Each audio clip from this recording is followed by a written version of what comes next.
standing now on Seminary Ridge, position of most of the Confederate Army on July 2nd and 3rd, 1863, and behind me is the North Carolina Memorial.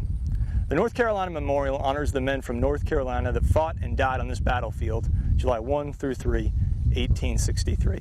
And it's located on this spot in part because this is near the location where roughly 7,000 Confederate infantrymen, many of them North Carolinians, launched their part in Pickett's Charge, the climactic moment of the Battle of Gettysburg.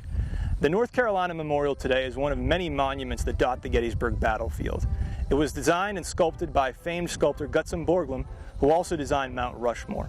Today, these 5 bronze figures still look across the battlefield where so many of them fought and died on July 3rd, 1863. We've made our way south. We're now at the North Carolina Memorial on the Gettysburg battlefield, Auto Tour Stop 4. The memorial honors the North Carolinians who fought and died on this battlefield on July 1st, 2nd, and 3rd, 1863.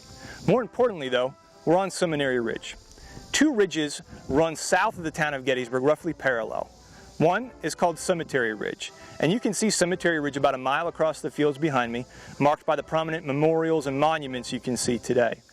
Cemetery Ridge is going to be the position of most of the Union Army on July 2nd, 1863. Now, Seminary Ridge, again, where we're standing, is going to be the position occupied by about 1/3 of the Confederate Army of Northern Virginia. This would be A.P. Hill's Corps. As we already mentioned, Robert E. Lee didn't expect the battle to happen at Gettysburg, but by the end of the day on July 1st, 1863, he's made the decision to renew the fighting if the Union Army was still in position on Cemetery Hill and Cemetery Ridge the following day. And by dawn, the Union Army was still at Gettysburg. They've decided to continue to fight the battle here. But what Robert E. Lee really needs to formulate his plan of attack is information about the strength and position of the Union Army.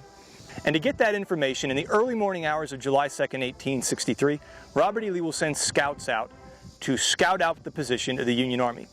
One scout, his name is Captain Samuel Johnston, would make his way down the length of Seminary Ridge, where we are right now, towards where he thought the left flank of the Union Army would be.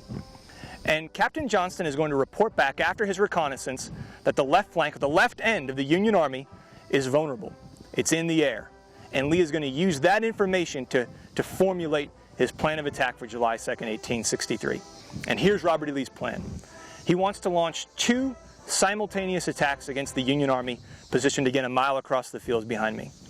One assault, the main assault, led by Lieutenant James Longstreet, would involve roughly 18,000 Confederate infantrymen deploying along either side of the Emmitsburg Road and launching an attack against the left flank of the Union Army.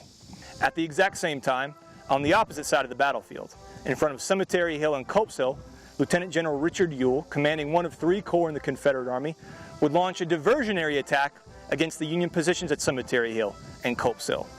Lee's idea is that these 2 separate attacks would strike the Union Army at the exact same time and hopefully crush it, winning Lee the day, winning Lee the battle, and maybe even winning Lee the war. The only problem was a lot of the information that Lee was basing his plan on was wrong.